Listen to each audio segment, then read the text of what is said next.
Vamos a exteriores porque Nicolás González se encuentra con el futuro director de la Secretaría de Inteligencia, Álvaro Garcé. Nico, adelante, te vemos, te escuchamos.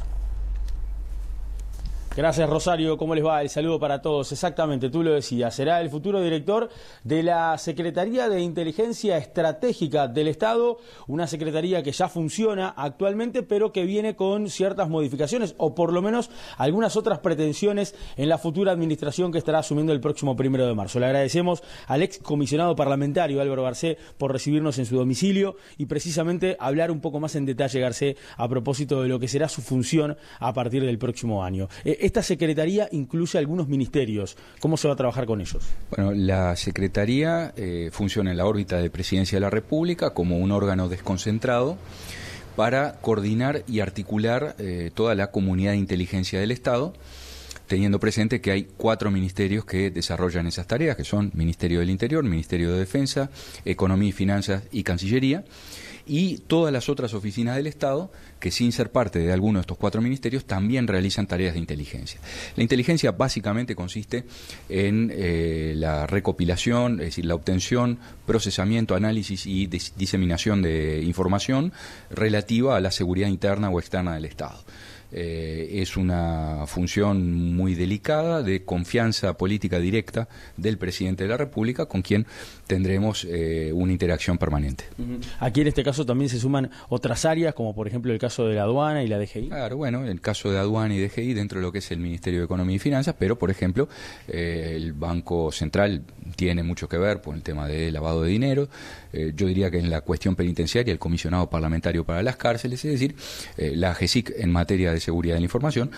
Aquí hay un conjunto de órganos del Estado que realiza esas tareas, y lo que está haciendo Uruguay es un proceso que ya han realizado otros países de avanzar hacia la coordinación de los servicios de inteligencia, lo cual está ya asentado en otros países. Aquí estamos recorriendo recién ese camino. Se comenzó en el año 2010 con una primera figura que fue la de coordinador de los servicios de inteligencia del Estado.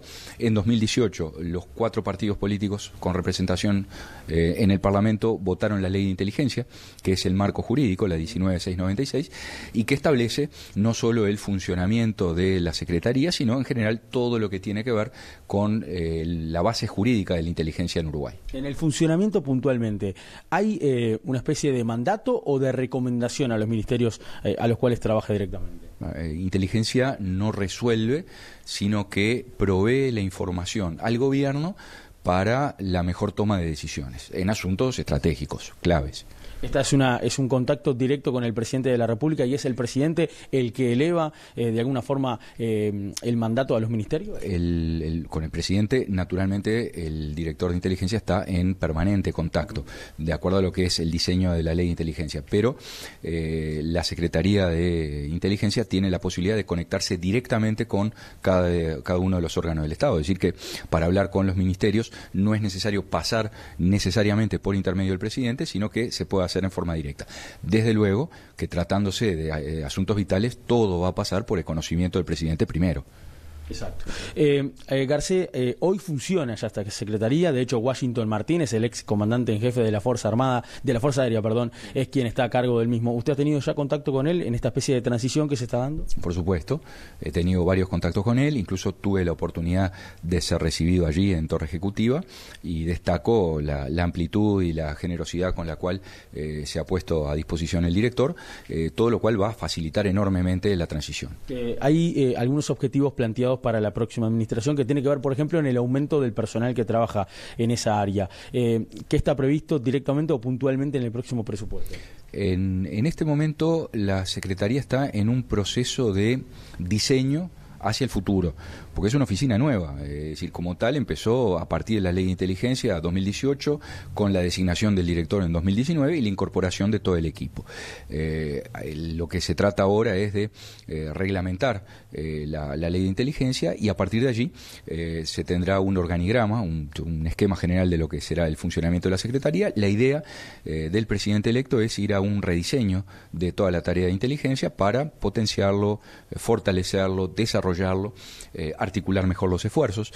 Es decir, que todo esto va a requerir fundamentalmente de recursos que habrá que obtener en el próximo presupuesto, no a partir del incremento del gasto, sino a partir de la reasignación de recursos ya existentes en otras áreas. En la coordinación con el resto de los ministerios, por ejemplo, quienes van a ser los ministros de la futura administración, ¿usted ya ha tenido contacto con varios de ellos? Sí, diría con todos, en algún caso en forma más extensa que en otro.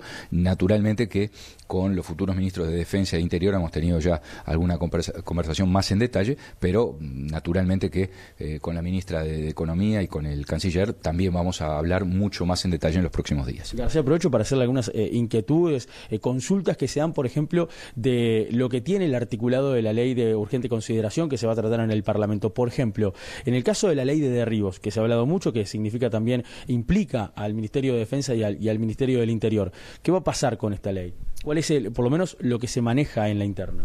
Bueno, ahí ya no estoy hablando como director eventual de la Secretaría de Inteligencia, sino simplemente como asesor que he trabajado en la campaña electoral.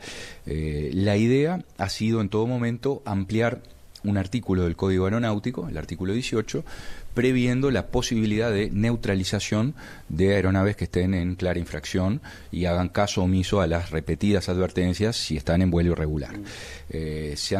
Existe ya un proyecto articulado que ha tomado en cuenta fuentes de derecho comparado, de derecho internacional, sobre todo las leyes similares que existen en la región, por lo tanto no se va a innovar en esa materia, sino que lo que se tratará es darle a la Fuerza Aérea un marco jurídico mucho más sólido para realizar la tarea de custodia, lo que además deberá ser complementado con la dotación de nuevos equipos, porque es evidente que con aeronaves de la década del 60 o 70, como tiene la Fuerza Aérea, es muy difícil desarrollar esa labor de interceptación y eventualísimo derribo.